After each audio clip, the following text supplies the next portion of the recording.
The battle for the mind of North America will be fought in the video arena.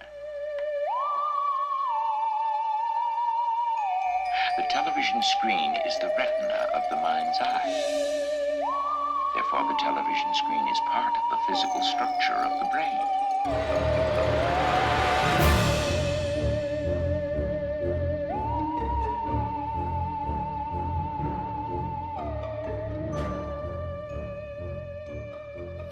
All right, welcome to episode 20 of The Outer Reels. I'm Jason. With me, as always, is Sam.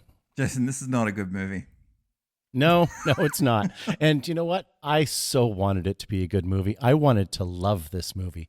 This had everything I want and just did not come together. I was excited too. The music got me, everything about it got me, and Yep. even the concept got me, but it just didn't pull through. But we should probably mention the name of the movie. Yeah, before we get too crazy. So it's called Espy or Espy, which is just English for Espy, from 1974. Again, we're still in Japan. If you're trying to find this movie, you're probably better off searching the word ESPY as far as trying to find an upload or a copy of it, because unless you want to look for it on IMDb, in which case you got to go with Espy. Correct.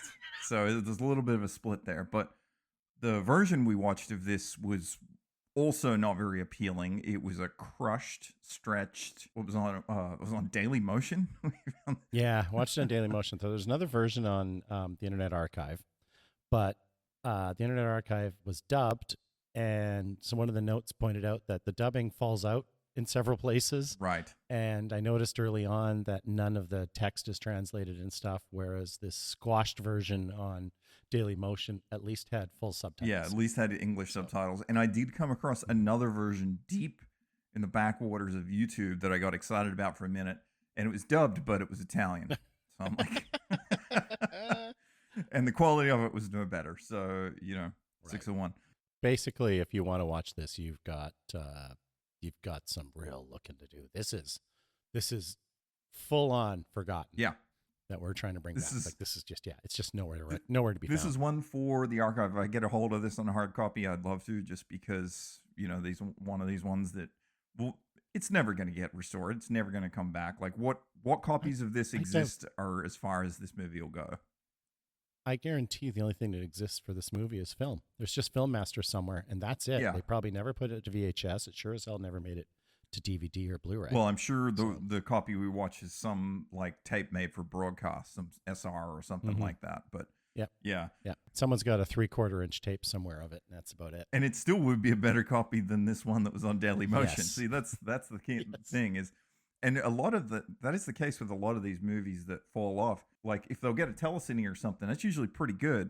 But then the next steps are always the ones that we see, which are the copies of the home video copies. And so we never get that.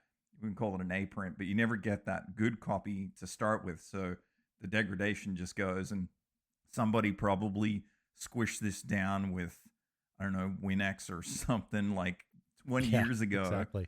And that's all that's left of it from a VCD. Who knows, right? Yeah. So to put it in perspective, this has about the same quality as the Star Wars Christmas special, and like that sort of first lost episode of South Park. Equally as disappointing as the Christmas special too. Oh man, that Christmas! We talked about this before, maybe, but that Christmas special just destroyed me. I saw it live when it aired. I would have been, was it 78? I think that came out.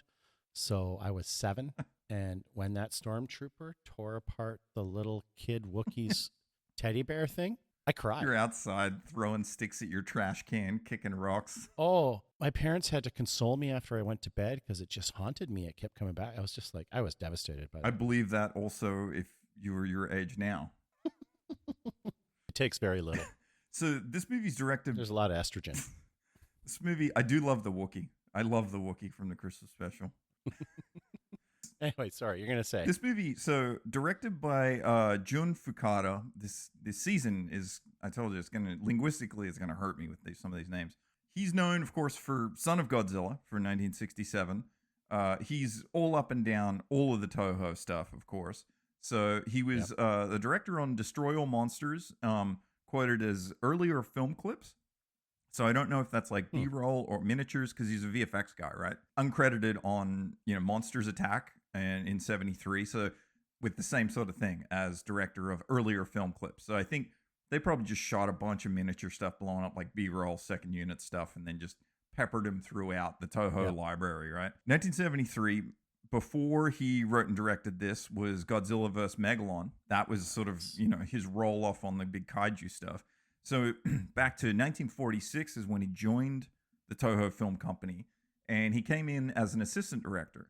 And of course, he worked with Ishiro Honda and like got his teeth cut on VFX movies. So he was involved with Rodan, and his interests, like mostly in movies, were more in like suspense, thrillers, crime dramas, and stuff like that.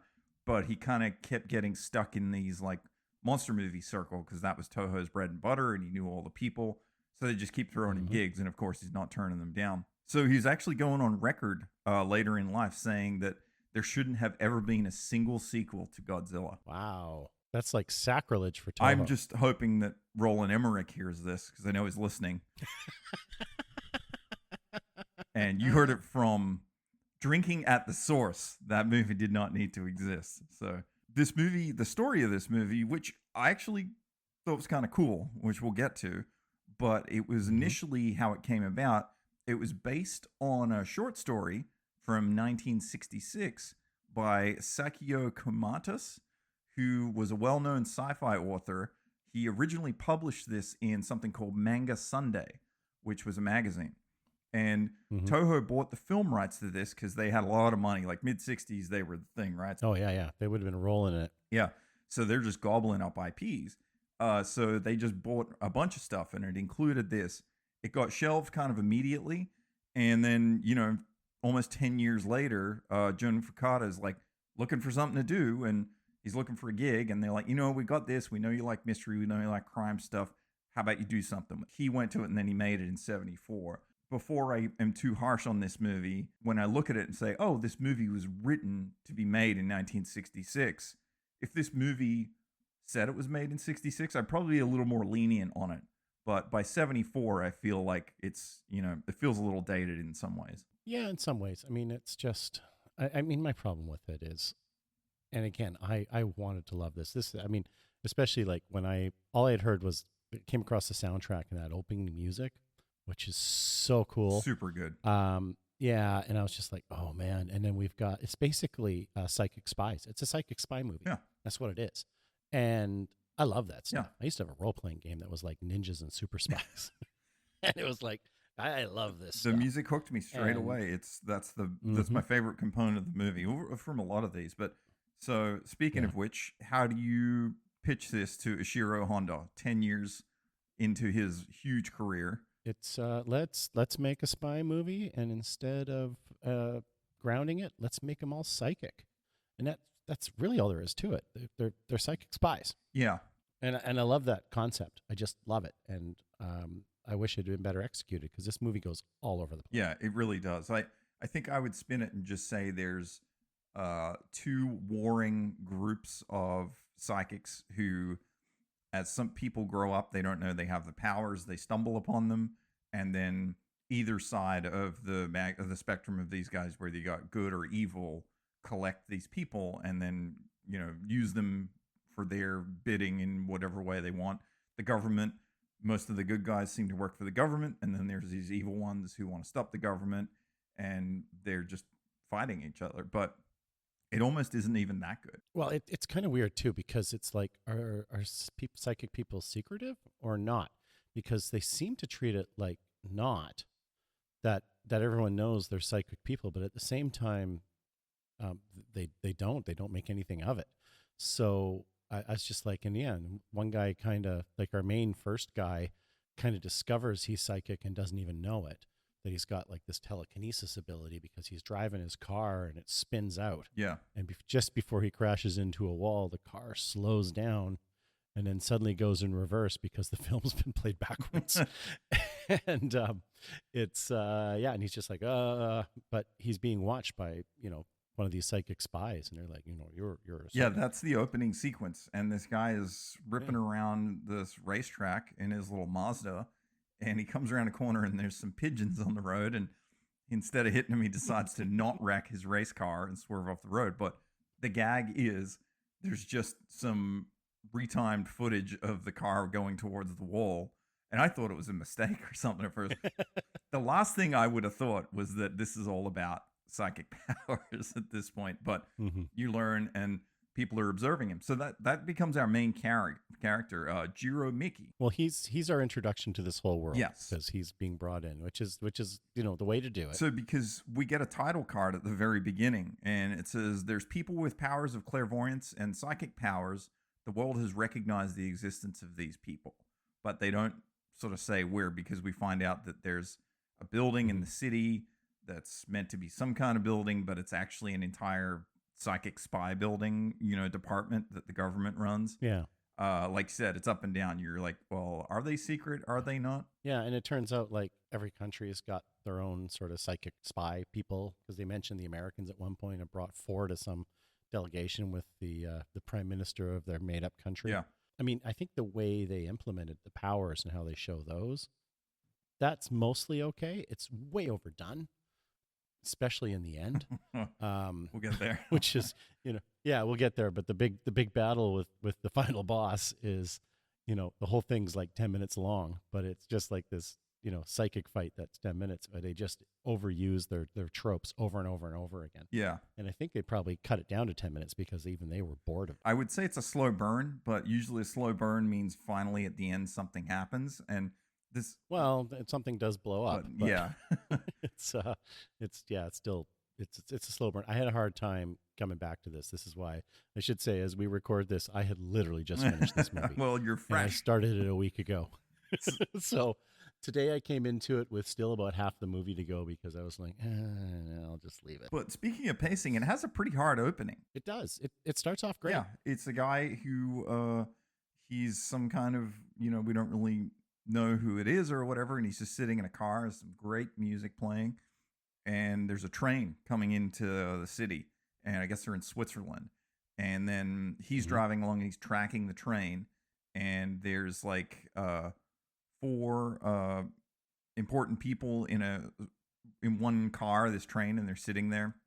Supposedly they're going to Geneva. It's like an environmental conference or something. It's environmental, I think. Okay. Yeah. We should point out they're in a train car that's completely closed off. Even the curtains are closed on the window, so they can't see out. You can't see right. In. And this guy just parks his car up on the top of the hill and pulls out this rifle, and you get this little very lame idea of visual effects with this flash in his eye, and then he just pops all 4 people from like a half a mile away out of his car with a sniper rifle, because the idea is he's psychic and he knows which one's sitting where inside that particular car because he can see them. And so this is sort of leading us into the idea that they got a real hard on for taking out people of government or of large status who are going to these climate conferences and stuff like that. Like this seems to be their main target of people they're hitting. After the title credits, we get the racetrack scene, and we're introduced to Mickey. And he is played by Masayo Kusakari. I'm trying so hard, believe me, with these names. Kusakari looks right. Yeah. So you would... No, it is Kusakari. Yeah. Sorry. So you would know him as, Dr. Shuzo. You guessed it. In the 1980 smash hit that was never a smash hit because it immediately descended into public domain after its release, the Kinji Fukasaku movie, and very much awesome movie, the 1980 Virus. Yeah. So we get him all over again.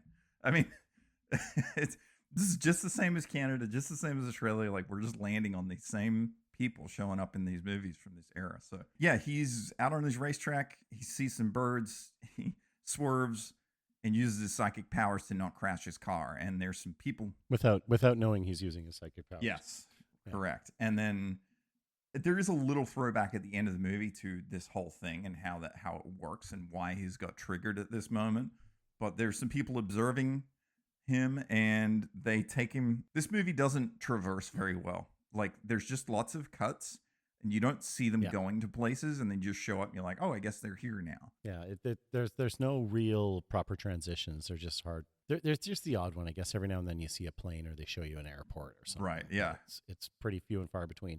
And they bounce all over the world. Yes. they're in Istanbul, then they're in Paris. They're I assume then they're in the plane that looks like it's going to crash in the mountains. That's them over Switzerland. It's a little hard to follow, but we end up in this lobby at this place, and it's some kind of government building. And I guess we're introduced here to Tamura, and Maria, and these are be some of the main characters that'll show up throughout the rest of the movie. Tamura, I should mention him because he was in Kamen Rider, which I've referenced a fair bit already on a few of our episodes. Essentially, they explain to Mickey, who becomes our main guy, that this actually is called, the center's real name is the Psychic Research Building, and you're now the newest member. And he's like, oh, okay. Yeah, it's not like they really give him a choice. It's just kind of, hey, you're doing this now. Yeah. And they basically show him the video they recorded of him crashing his car and using his abilities to back it out with his ability. And they sort of explain like, hey, what you did is physically impossible. So, how did you do it? And the group are saying, his power, this is a very good power, because they all seem to have slightly different versions of psychic ability of what they can and can't do. Right. It's a little X-Men-y in its own way. Kinda, although it seems like they can all kind of do a bit of everything sometimes too. It's just some are better at things than others, I guess. Yeah, you're right. It's not really locked down either way. No, it's not, and the group kind of talk about like his power could be really good, like if we train him. I don't think they know if he has enough midi-chlorians or something, possibly. Yeah, right. Whatever his Japanese psychic spy goo is, they're not sure if he. Yeah, I think the idea is he's really strong. He's got the potential to be really powerful, but he's untrained and he's just a complete novice. We get a weird sequence of still frames from like World War II, and they talk about, it's just a weird montage. And then they talk about the 4 people on the train who are headed to Geneva. Yeah, actually, that's something I want to point out, because they have footage of them getting shot. And I was like, how did they get that footage? It's like, it was just like the cameras on the submarine in Latitude Zero, right? Yeah, exactly. Like these magical cameras that captured all this stuff. Yeah, they're certain that the person who assassinated them is a psychic, is kind of why they're interested in this. If this was just a murder, they wouldn't even be touching it. But I guess based off the way the shot was done through the window and the distance and all that, they're like, person's got to be psychic. This is the only way. So the world leaders refer to them, this collective, as these SP guys. And so their goal is supposedly to use their powers for peace and help. But if the power is misused, it can be dangerous, like the assassination. So they're certain that this person who did the assassination has some powers and want to do bigger, badder things. They want to find this person because they're worried about all the other things that they're capable of. I guess that's what I took from it. Yeah, it's not clear. Let's just say that. Yeah. It's just kind of, because later on we get this master as well. Oh, yeah. And the master looks like what you'd expect from a Japanese psychic master. Yeah. Like he looks like he's like a high-level trained Buddhist. He looks like he's straight out of Monkey Magic. Well, exactly. He wears all white. He's got a beard. He's, white hair or gray hair. He lives on a mountain. Exactly. They sit Mickey down and do these other tests. And one of the other tests is they do some playing cards where they're holding them up. And straight out of Ghostbusters. Yes, exactly. The first card they pull up is the damn star. It's the exact same one that Venkman's holding. It's a different size, but yeah, I thought that was really funny. And I find it because he can't do it. It's not working for him. The idea is he's supposed to just receive it from Maria. Maria sees that, and he's like, well, then, so it's just a thing. Then Tamara comes along and says he'll do it. But for whatever reason, like, he has to sit down in the chair to receive the wave. It's like, and I don't know if it was because the blocking's a little tricky. So I wasn't sure if where he was before he could see what was on the card, and that's why he moved. I'm guessing maybe that's why. Yeah. But he takes Mickey's place in the chair, and I was just like, do you have to sit in the chair to do this? Like, well, it is proved much later in the movie that rule is completely broken later, because there's no problem with where they're located for half the stuff to work. So she nails Tamura now nails all the cards through her. So it shows a little bit like, hey, they can work together. They can put thoughts in each other's minds, and if they really know what they're doing, probably a pretty powerful outfit, because you can do some pretty cool stuff with it. They go on to sort of say, okay, here's the problem. This is what's happening. And my assumption was that this is really the beginning of the second act, which is basically say that the evil psychics are coming up, who are led by Ulrov. Yeah, who they just refer to as the enemy. Yeah.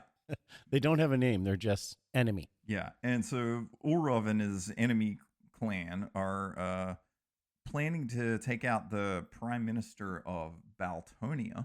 Oh, you remembered the name of the country. Good, because I didn't write it down, and it's not like it's anything that exists. I don't understand. There were some boats named after it and stuff, but yeah. It's amazing how he speaks fluent Japanese, though. Yeah, of course. The prime minister of Baltonia is going to be in Turkey for some reason. And so they're like, go to Turkey and protect him or support him. In true fashion of this movie, like, there's not really anything. We're just cut and we're in Turkey and there's cars driving around, stuff. Good music again. It's like proper good crime music. And they're like already like beating the street in Turkey, and they're like putting the squeeze on people trying to get information, right? Yeah. You learn that there's a double for the prime minister as well. So now you're like, well, the double is in Tokyo or something. You don't know which one's the real one. I don't know why. I feel like I feel like this outfit would absolutely know which is the real one, because then they could go and protect him. Because half this movie they're protecting the double of the. It's a weird twist. Well, exactly. Yeah, it comes up later, and we're getting ahead.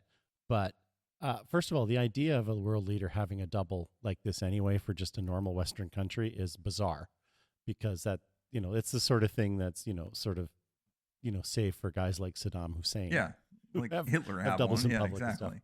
Yeah, these like people who are. I guess it's if you got a good chance of being assassinated, but usually you have to be a pretty bad guy to want to have someone else take your place if you're going to get assassinated. Yeah, this guy's about to go and give a TED talk, essentially. Like, it's not. Yes. This isn't like.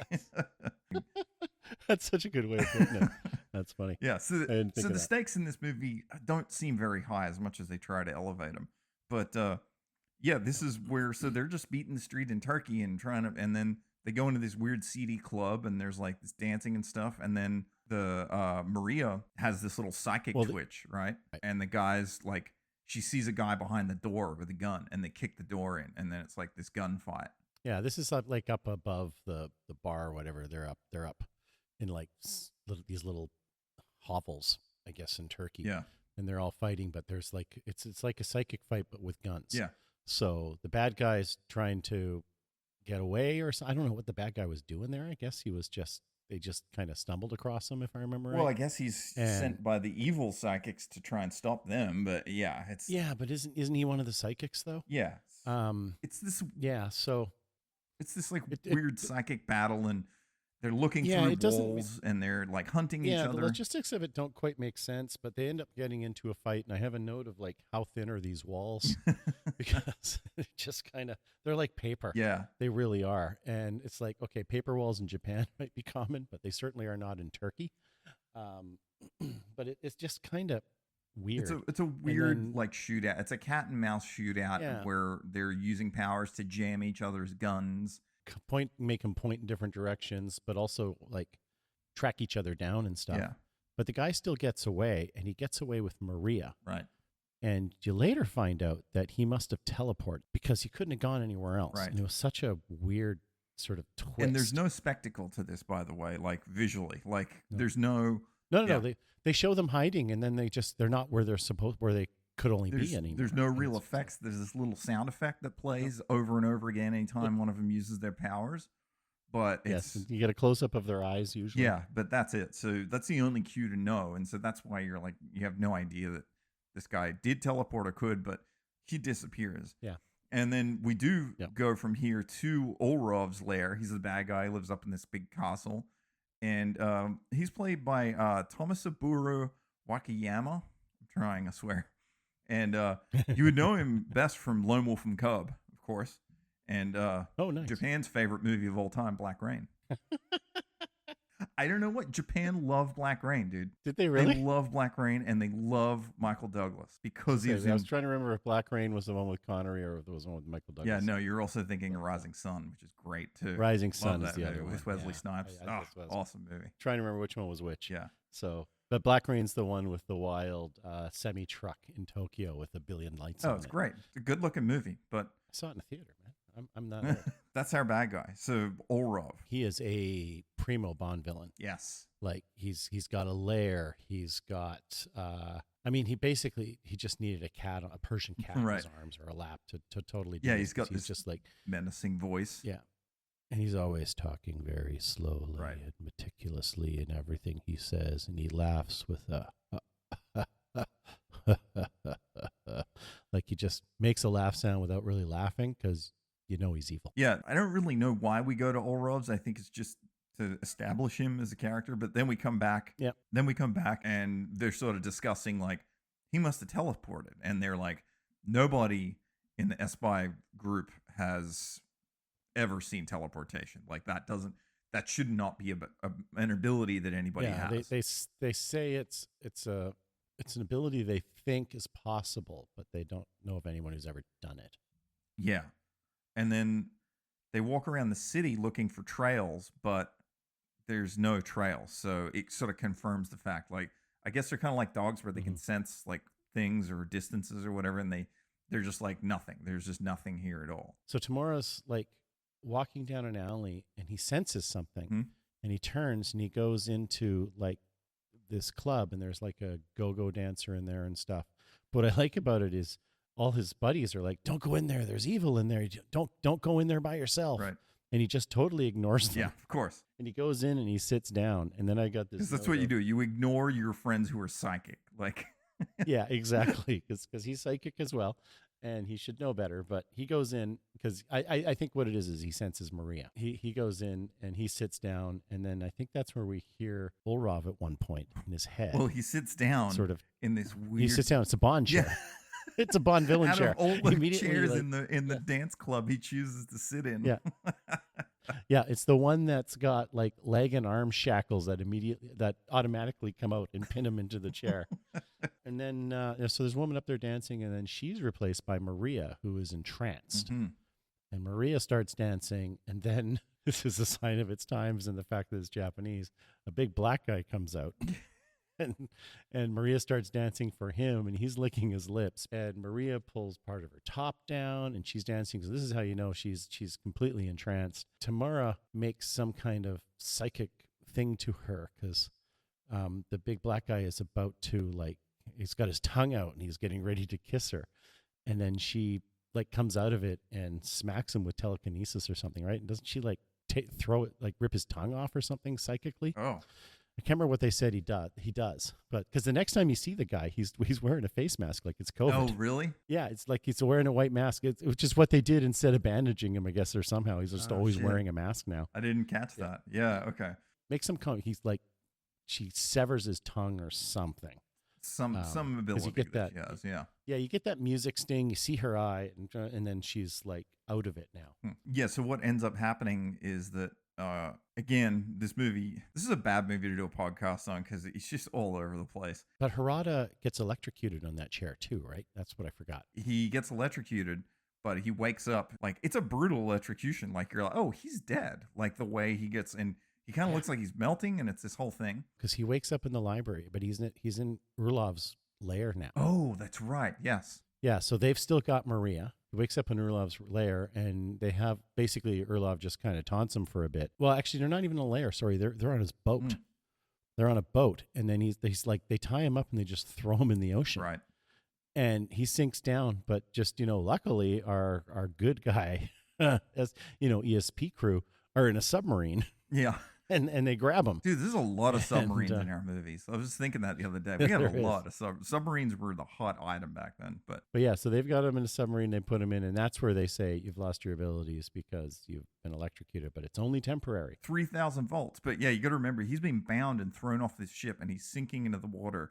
And then two divers just show up, and they're like, "We got you, bud," and like undo him. And it's like, my question was, how long was he underwater for? Because it was a while. I don't know, because this movie, the sense of time is so strange in this movie, so I can't say either or. But it's not like he was under there for a minute, because they gotta find out where he is, because he said it they're tracking him psychically, but They got to find him. They got to get him in there, and they got to swim out to get him. They got to bring him back. Like, this guy should have some significant brain damage. Yeah, no, it's quite strange. This thing where Ulrov says, like, you made a mistake when you sided with stupid humans, even though you have powers.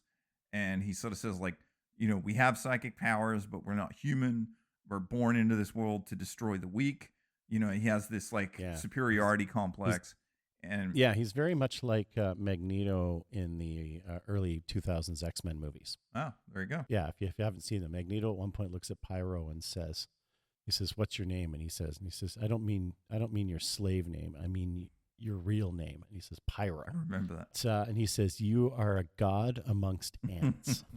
And that line always kind of stuck with me. I liked it. Yeah. But that's the epitome of Magneto. He just thinks he's better than humans, and he hates humans because comic characters survived the Holocaust. Right. And that's very much Ulrov's deal. Like, he just sort of basically, but his motive is that he says the world's too populated and we've got no choice but to let them kill each other.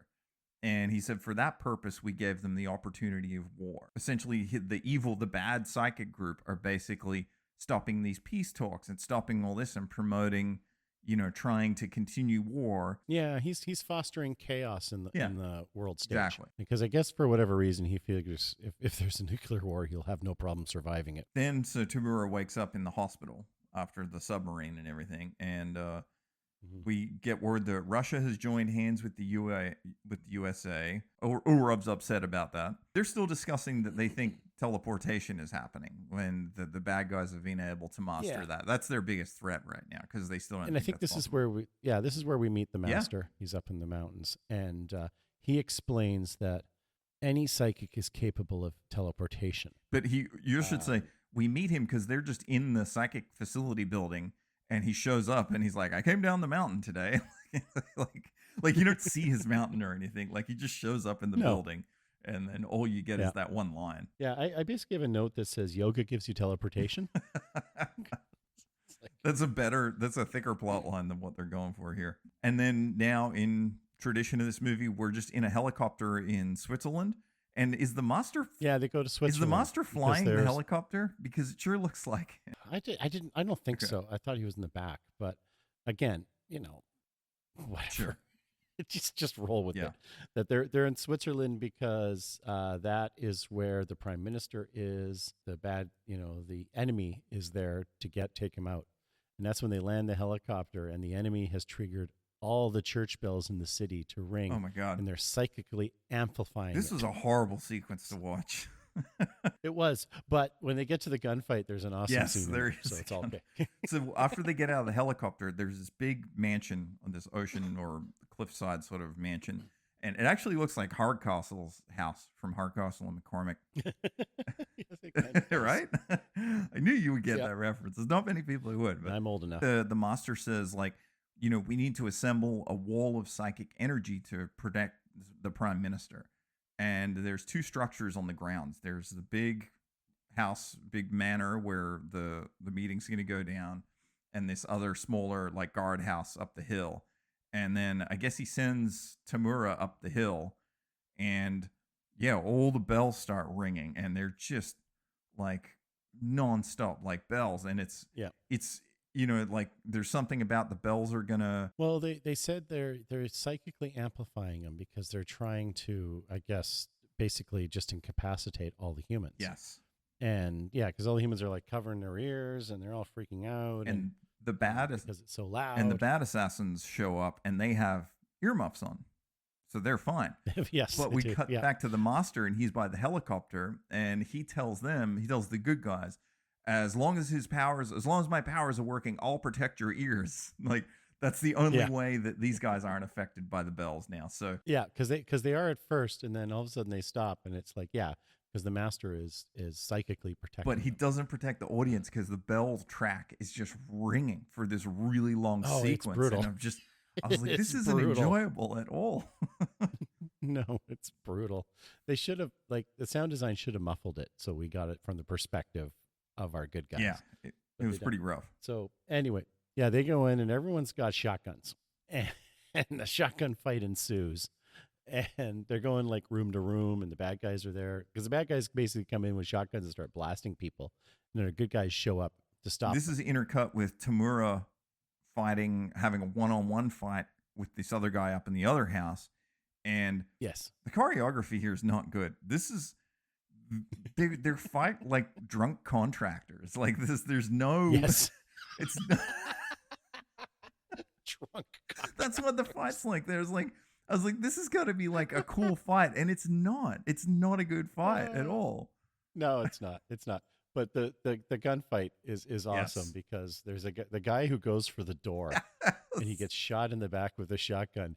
He blows up in the same way that lizard does in Zone 39. yes, Zone 39. I completely fell out of my brain. Yes, it's the same way. He's just 1 second he's there, and then it's just chunks of person. It's flying so away. good. It It's was my favorite awesome. part of this movie because they're, the Oh, bad man, guys are going through the thing and they're shooting back and forth, and then there's just this one shot where he pins this guy. I saw that. Yeah, I saw that, and I actually said to myself, "Ooh, he blew up real good," like from SCTV.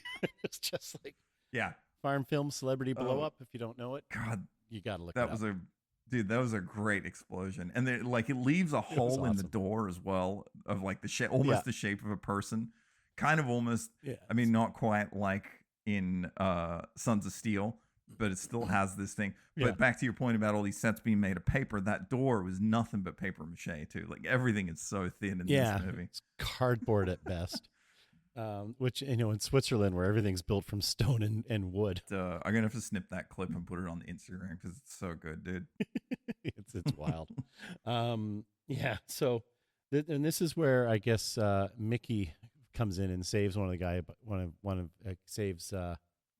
I'm not sure. He saves one of the guys, and he does it by shooting him. And now he's a murderer, and he feels terrible. Yeah, that's kind of how Yeah. everything wraps up. So one of the evil assassins, finds the prime minister, and he starts shooting the prime minister. And Mickey shows up, and in the hustle and bustle, ends up shooting the bad psychic, or the evil.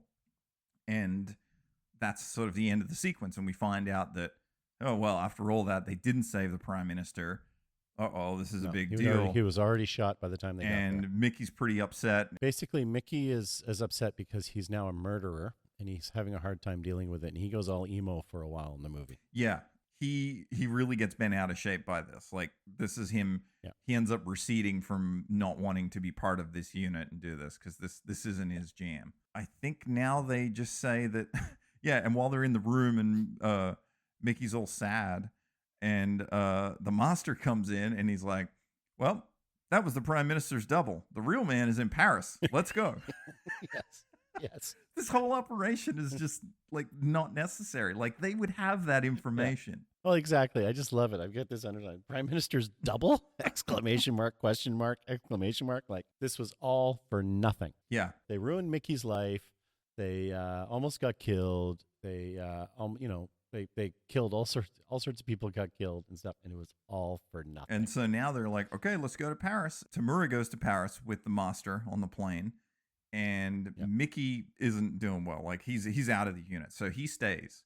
He doesn't go back. Yeah, he's basically gone off to his racetrack, and he sits there and he just Sobs. sits in the Yeah, stands with his dog. and Yeah, sobs. his Yeah, cool dog with Caesar. Caesar. And meanwhile, Maria is just sitting in a cafe. In Paris, presumably. And she's having PTSD flashbacks of when the black guy pulled down her shirt. Well, and this is a moment where Yeah, they're yeah. talking in the airport after meeting up, and Tamura is sort of telling Maria about what they just went through and this battle with all the bells and stuff going on. And it turns out Maria was the one who saved Tamura, because in that fight in the little smaller house, there's the guy with the axe, and he's like about to like chop Yes. into Tamura, but out of nowhere, the axe like just freezes up or whatever, and then the guy Yeah. sort of disappears or flies against the wall, and you realize that it was actually Maria using her powers from far away to stop this guy from hurting Tamura. Yeah, because there's kind of something between Maria and Tamura, right? Yeah. They kind of allude to it, but it never goes anywhere or has No, it's a anything, cool but it's just component, kinda but they like- just don't do anything with it. Exactly. And if they did, it would have been something. Yeah, you turn out she saved him, and then like Tamura gives her like 3 or 4 lines. I don't remember what they are, but basically she goes from being upset and traumatic to being happy again, and everything's Yeah, fine. well, he mentions that his powers are still going from the shock, and he says Right. like, so the next move is they need to go to Japan to protect the Baltonian prime minister, which is weird because they had to go to Paris, but now they're going to Japan. I don't know why they wouldn't just go straight there. Maybe to meet her and convince her to join the team again. It's not sure. This movie is But that's just not clear. tacked together scenes again. It does feel like probably about 40 minutes have been cut from this thing. And it's not a fast moving movie as it is either. No. Yeah. And then we get another cut back to Mickey, and he's talking to his dog Caesar, his really cool German Shepherd, and he just doesn't know what to do. And he's just like, well, I'm not going to drive cars anymore. He's like, I can't because I'm a murderer. And he's like, I guess, so he's just sobbing about killing somebody, and for some reason he can't be a race car driver anymore, and he's just bummed out that they pulled him into this whole mess. And then and this is where Tamara and the boss have a talk, and they're like talking about cutting Mickey loose, but Tamara's like, no, we need to keep him on. This will ruin him if we cut him loose now. He needs to get better. While they're driving along, and then I guess that's when they go to Charles de Gaulle, and they're going to fly out. And then they're on the plane, and they're all on the plane. Master, everybody, they're all on the plane with the prime minister, if I remember correctly. And this is a pretty rough scene, actually. Well, so they're on the plane. We missed a scene. So at the airport, there's the red-haired girl, who we're later led to believe is more like Mickey's friend from Mickey school, has a flashback of being a kid, and there's this girl and with hanging out with like a blonde. Yeah, white it's girl. Julie, I believe her name is. Yeah, exactly. But now you have this woman who is Japanese and has red dyed hair. Yeah, weird. And at one point she's she makes Mickey think it's Julie. But so she's got these shiny, fancy earrings, and she drops one at the airport just as the pilots who are going to fly the prime minister out on what looks like to be like a typical commercial flight, which I have a hard time believing that the prime minister would be on. But if he's going to do a TED talk, maybe. maybe. So, so they, they lean down and they pick up her earring, they hand it to her, and she's like, thanks. And she puts it in and then basically flashes the reflection of these earrings at these two pilots and hypnotizes them. And she's standing right by a painting of the Northern Lights, and it's just like an advertisement or something. So that when they're on the plane later on and they're flying, and they knew there was going to be a magnetic storm, which apparently will screw up the plane's instruments, which I don't think that's how these things work. But it's going to mess up their instruments. The pilots are supposed to be paying attention, and instead they're entranced and hypnotized by the Aurora Borealis. This is a crazy sequence because we're just sitting on the plane, and Maria sort of says something awful is going to happen. It's one of many crazy sequences in this show. And then she gets up out of the plane seat, and then Tamura gets up, and he's like, well, we'll go look. And you see the Northern Lights outside of the window, and he walks into the cockpit, and both the pilots are KO'd, and the plane is like pummeling. And so he's like, they've been hypnotized. And he like tries to pull the plane up. And then we get these exterior shots, which are these miniatures of the plane. Yes, that's right. I've got a note of here that model is going down fast. Well, there's a couple of shots of like the classic clouds going by the camera. And for whatever reason, when they did the cotton wool's still moving. And if you watch as it goes by, the cotton wool's like bouncing around and everything. It looks really, really terrible. It's one of the worst clouds in plane little miniatures I've seen in a long time. And I'm usually pretty easy on miniatures, but no, it wasn't. And of course the plane's going down, and I guess they're over the Swiss Alps or something because it's all mountain.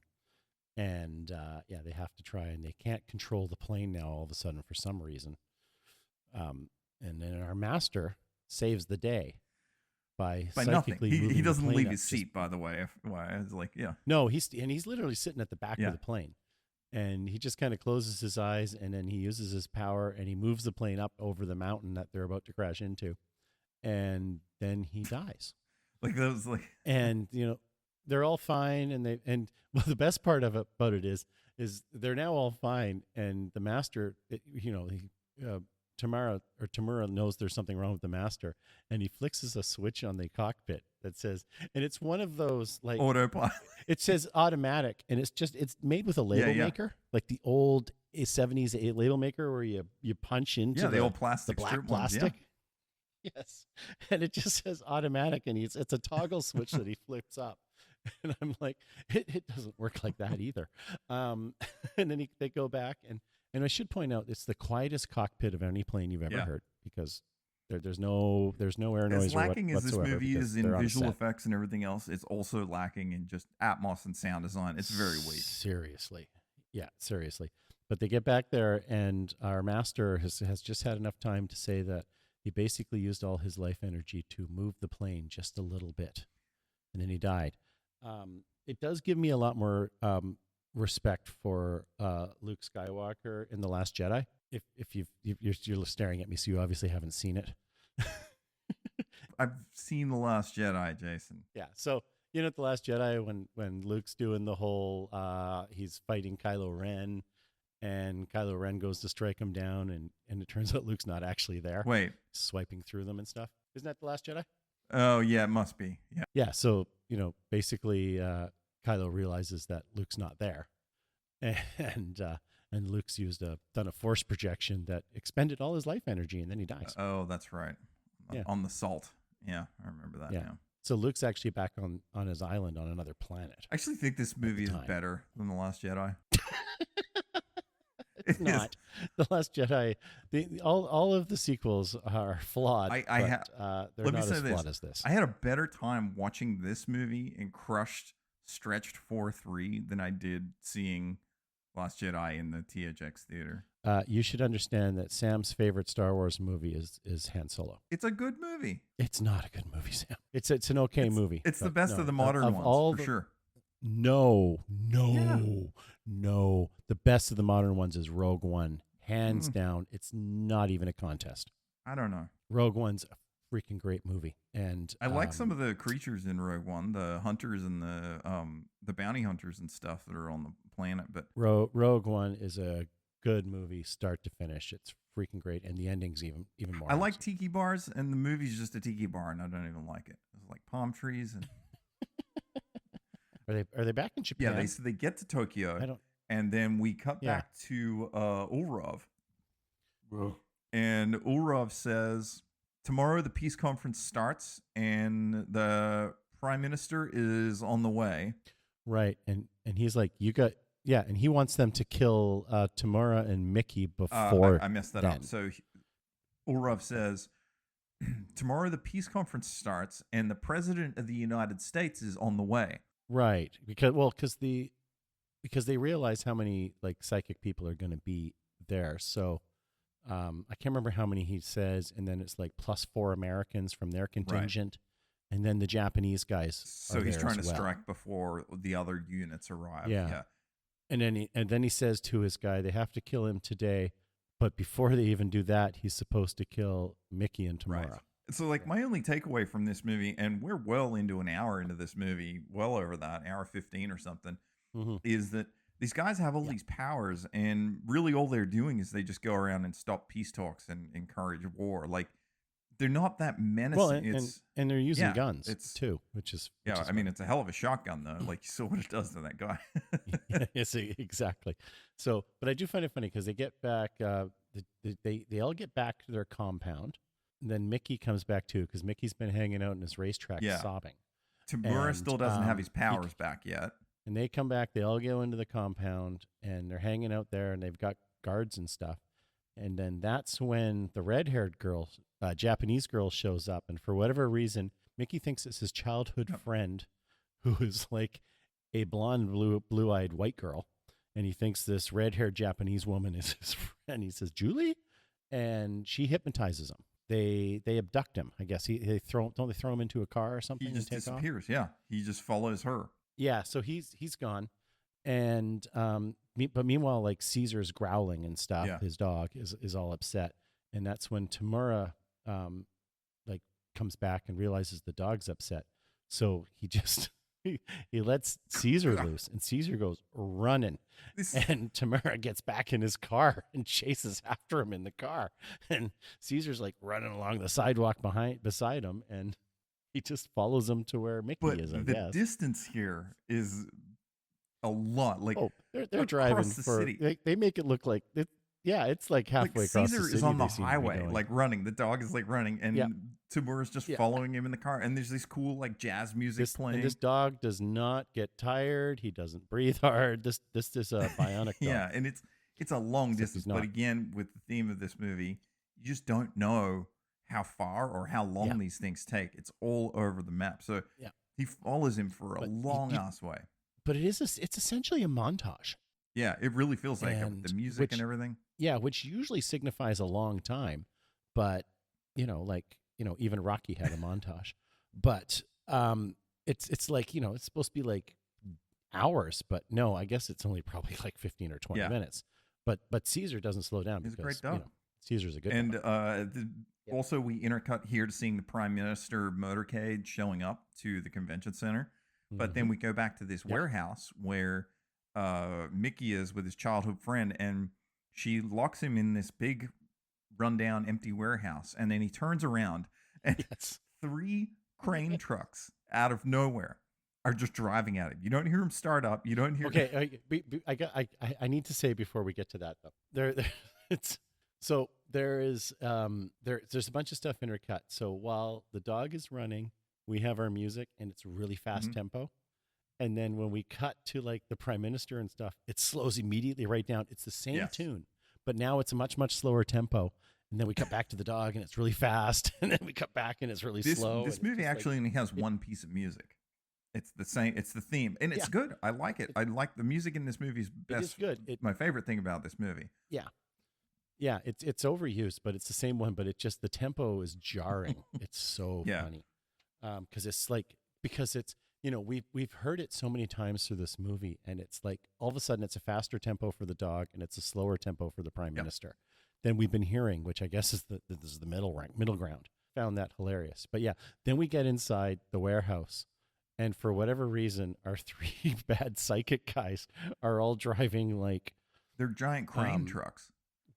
They're construction equipment, and they're all just driving it straight towards him in this warehouse. I don't know how they got the trucks in there, the angle, like none of it. It's horrible. I just have a note that this is a really elaborate attack. Yeah, and then he dodges them, right? because they are just supposed to kill him. Yeah, and yet they're all driving. Like they could have had one person in there with a gun waiting for him and could just shot him and it was done. And then exactly.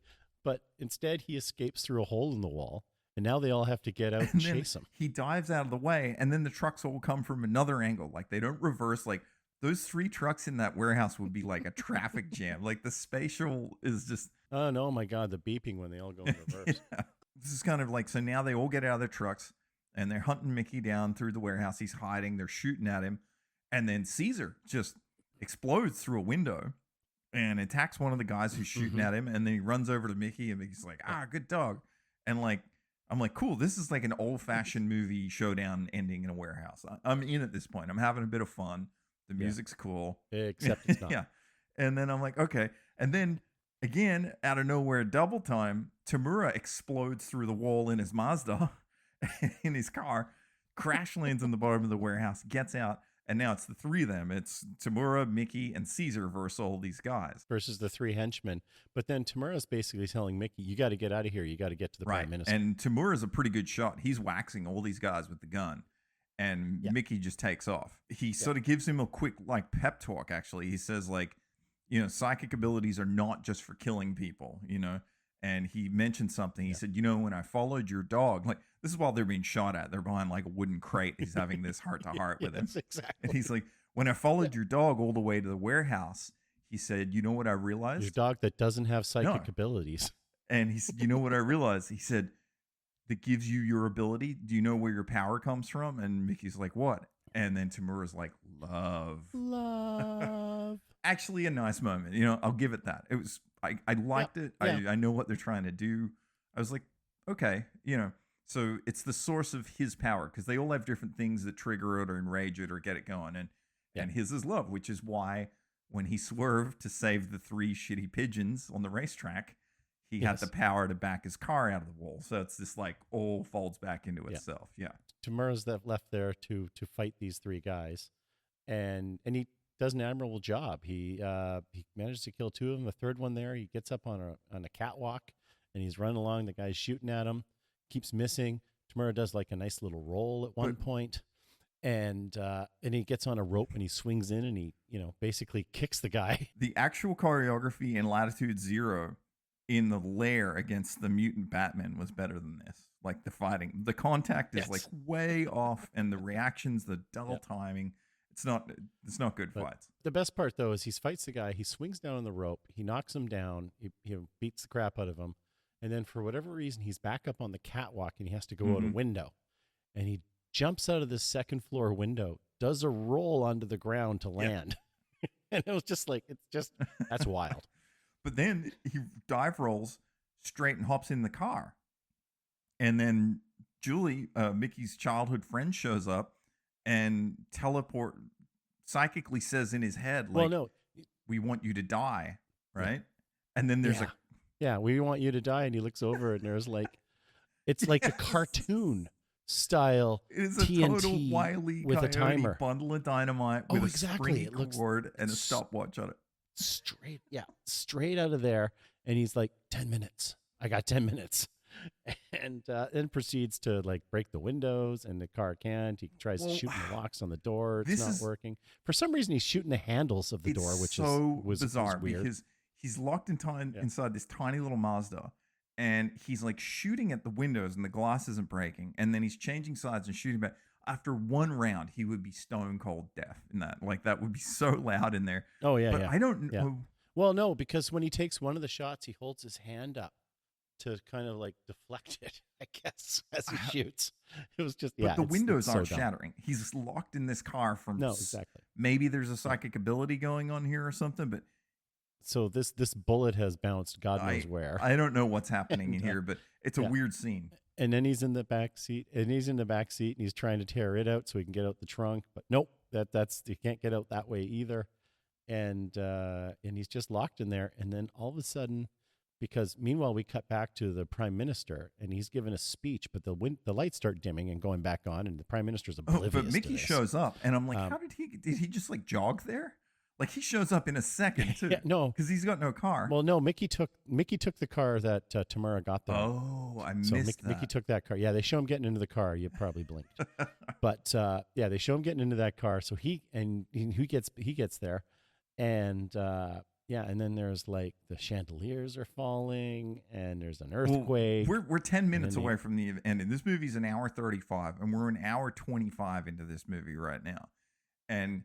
She shows up. The Prime Minister starts talking first, and everything's normal, and then he starts kind of talking in tongues, and then his voice changes, and everything gets a little weird, and then it's Olrov's voice is coming at him, and then the destruction starts. And it's like, but the lights have dimmed a couple of times while the Prime Minister's giving a speech, and everyone's oblivious to it. Well, Olrov has a line here. He says, like, through the Prime Minister's voice, he says, human beings are animals who love blood, murder, and war, and your time of death will be repeated.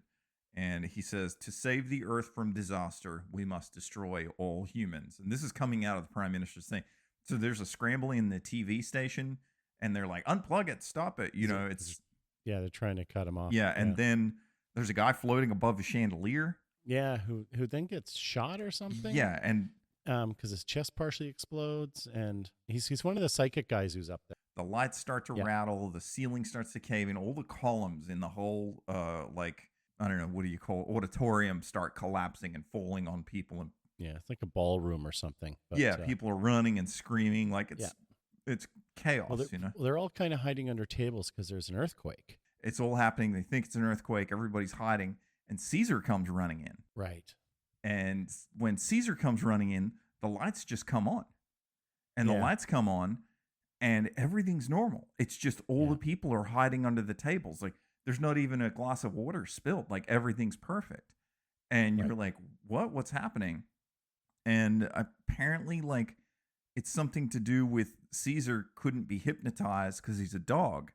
And when he entered the room, he broke the channeling of it.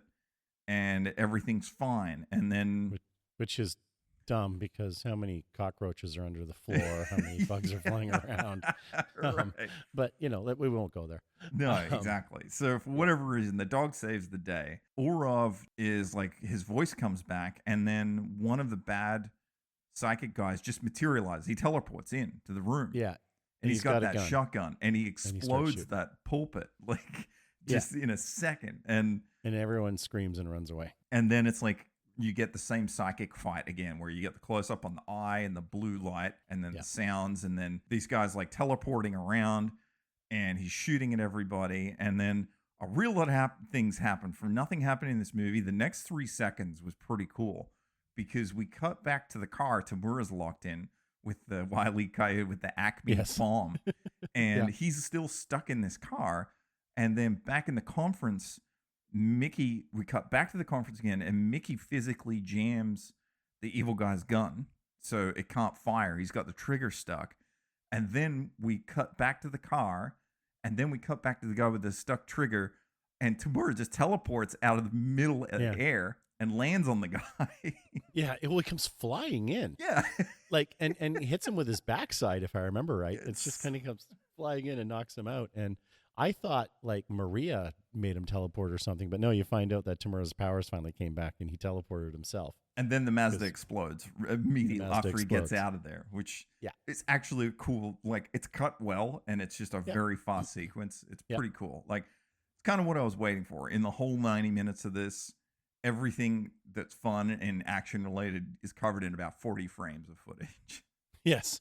And then, they're like, they take care of that bad guy, and they're like, we got to go get Orlov. Well, they don't even kill him. There's a bunch of like Secret Service agents just show up and just start gunning him down. Yeah. It's like a firing squad. He gets knocked down. He gets up with his gun, and all these guys just gun him down. And I think the purpose of that here is to take the load off Mickey killing somebody again. Right. To make it like they set it up, and now the other guys can just take him down. Yeah. And Maria's all stoked that Tamura teleported. Well, her man's got a special new ability. Now we're down to like the last 3 minutes of the movie. 4 minutes. Well, no, we've got about 7 left, I think. It's or maybe even now we might even be at the 10-minute mark. Okay. But this is where we jump to Orlov's lair. Yeah. And they just go there. They just choose to go there. I don't know where it is, how they get there. And I've just got it underlined twice with a bunch of exclamation marks. Villain lair. It's very much that. It's cool looking. And then they get in there, and basically everything they do, and it's like a total villain lair, because it's nothing but booby traps. So they're walking along, and suddenly the floor falls out under Maria, and they have to pull her up, and then like a knife or something comes flying at her. Like, I get this note, like, Maria's got a death wish for a woman who is supposed to be psychically sensitive to these things. This is the one who knew something was wrong while they're on the plane.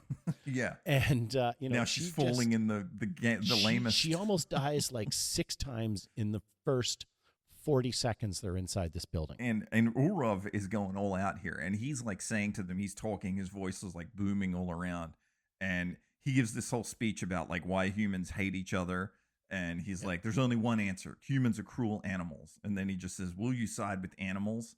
And then they're like, and then I think Tamura and Maria are just like, well, we are human. And then Orlov just starts throwing furniture at them. Like, yes, this is where you get your psychic fight. There's just nothing but things coming at him, and it's just a lot of like sting sound effects over and over again. Yeah, there's a suit of armor that slides on a bunch of like spears and daggers. Yeah, quick flashes on eyes as they defend themselves, and Orlov does stuff, and it goes on for, I don't know, about 26 seconds. It feels too long, is whatever it is, because they don't even fight back. Like, they don't use their powers at all to throw. Like, it sounds cool where they should be throwing stuff the other way, but it's just him throwing stuff at them. Yeah, and after that stops, he's like, are you going to kill me? And they're like, we won't kill you if you admit you're human. And then he's like, but he won't do it. He says he's not. And he's standing in front of his fireplace. And then one of them, like, I guess, Tamura. like, just like causes the fire to explode, and it just engulfs him. He just stands there. Like, I got a note here. It's like, stop, drop, and roll, you fool. It's not even an explosion out of the fireplace. Like, it's like he turned it up. Like, the flames just come out a lot bigger and stronger. Yeah. And then, he just stands there and burns. It's like, this is like the weakest villain ever. Yeah, he dies. And then they're like, but the flames just keep getting bigger and bigger and bigger. And then they engulf they go running out, and it engulfs the building. And all of a sudden, the whole thing just explodes. Yeah, and the three of them, it's all from a fireplace. Yeah, and it's like a stone castle too. Exactly. And then the 3 of them sort of hide out in this ditch, and then they watch it burn. And there's a shot in there that's exactly the same as the last shot in Tango and Cash, where Ray and Gabe and Ray's sister are sitting there in the ditch, and then they're watching Lopez's building burn to the ground. And I'm like, this is just like Tango and Cash. And then in Tango and Cash, credits roll. And in this movie, they say they see it blow up. They watch it for a while. Yeah. And then Mickey says, maybe Ulrov was possessed by something. Yes. That did not exist in this world. Yes, and I was like, all of that, and they decide it's like demonic possession. Something weird. And then he says, if humans made Ulrov this way, it's very sad. And then Maria says, it sure is. Credits roll. Yeah. Your usual question of, would you remake this? For me, it's an emphatic yes. Mm-hmm. This is the sort of movie that you do. This agree. thing has got a great idea, and it's so poorly executed that yes, and we could like totally have fun. I mean, admittedly, the 70s, everyone believed in psychic stuff, and it's almost entirely been disproven at this point, although there's lots of people like Sam who still believe this stuff. Oh, yeah.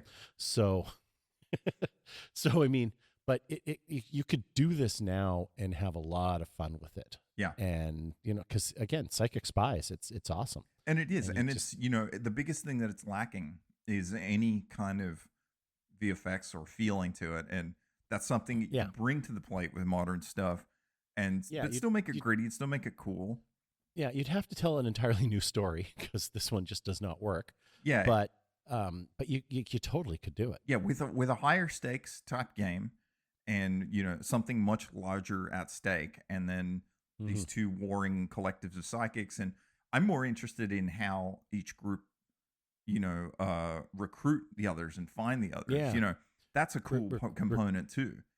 Yeah, recruitment and training is way more interesting. And I mean, I think probably the most recent thing we had that anything that was close to this was like the sort of pseudo comedy, because it wasn't a good movie, which was Men Who Stare at Goats. But I don't think anything like this has been done since. I mean, we've had Jumper, we've had like Push, but all of them weren't bad. Push I actually quite enjoy, but and they're not bad, but they're not great. What was that found footage movie with the teenagers that had powers? It was like a handy cam. Oh, Chronicle. I heard that was okay. I never saw it. It's pretty good. Yeah. It's not bad. Yeah. They find an alien thing in the woods that gives them powers, if I remember right. Yeah, I think you could. I think if you did this, I'd like to still set it like in the 70s and have it gridded and like have them go to like that'd be fun. The underground in Turkey and try and like find somebody who's got a power. Like have it like a world traverse movie where they're going around recruiting and finding these people and right. And the period piece helps it because you don't have the modern cell phones and stuff, which kind of ruin a lot of this stuff. Oh yeah, completely. So, yeah. I mean, like I admire the effort that you found this movie for sure. It really is an outer reel. Like there's no copy of it anywhere else. This is the sort of thing that I really thought I was going to love this, and I think that probably compounded my disappointment with it. But because this is the sort of thing, this is my jam. I love the aesthetic of it. I love the concept of it. It's just so poorly executed. It's unfortunate. No, it could definitely do with a little polish, and it would be pretty cool. I mean, the other thing too is, as I mentioned at the beginning, this movie was written in 1966, so it really only came out 10 years. And again, I'd almost be a bit more okay and a bit easier on it if it was made in 66, but by mid 70s, they should have had some decent effects. The effects in it feel like something from the 60s too, the way it plays out. So yeah, it could be okay. The composer, Masaki Hiro, he did some scoring for Kill Bill. Oh, cool. Yeah, so you'd like that. The entire effects crew, no surprise here, are just long-timer Godzilla guys, of course. Everybody's involved. Up and down every giant monster movie that Toho ever put together. No real surprises there. Well, I do want to mention that something we discussed just before we started recording is I discovered that one of the actors' name in the show, who's one of the enemy henchmen, his name is Franz Gruber. And he's born in New York City. So to a German-American, family. So he's one of the white guys, and I just thought that name's just awesome because it's so Hans close to Hans Gruber. Gruber. IMDb rating of 5.6. That is definitely too high. This is like a 4 at best. Maybe probably more like a 3.9. Yeah, I'm in the threes just because Starship Invasions is got a 3.5, which I think is a much more superior movie. Yeah, no, I enjoyed Starship Invasions a lot more than this. Yeah, I don't know, but yeah, this is definitely a case of we watched this movie so you don't have to. Yes. Maybe check out the trailer and definitely listen to the music and just think about the concept, because the concept is cool and it could be done right. Yeah. And the opening music is on YouTube. It's pretty easy to find, and it's very, very cool. Yeah, it is very good. Cool, man. Well, thanks a lot. We are halfway through Japan. Wow. Okay. That means I got to find some more. Yeah. It's always fun, man. I appreciate you. I appreciate you digging this one up. This was actually cool because it's just something. This is one of those where I would have never found it, never watched it if we weren't having this conversation. So I appreciate you. No, exactly. This is the perfect thing for that. It's just, I wish we could have enjoyed it. That's just the unfortunate part. But again, anything but casino. All right. Well, I'll redeem myself for the next episode. I'm sure you're going to have fun. Oh, there's no way in hell.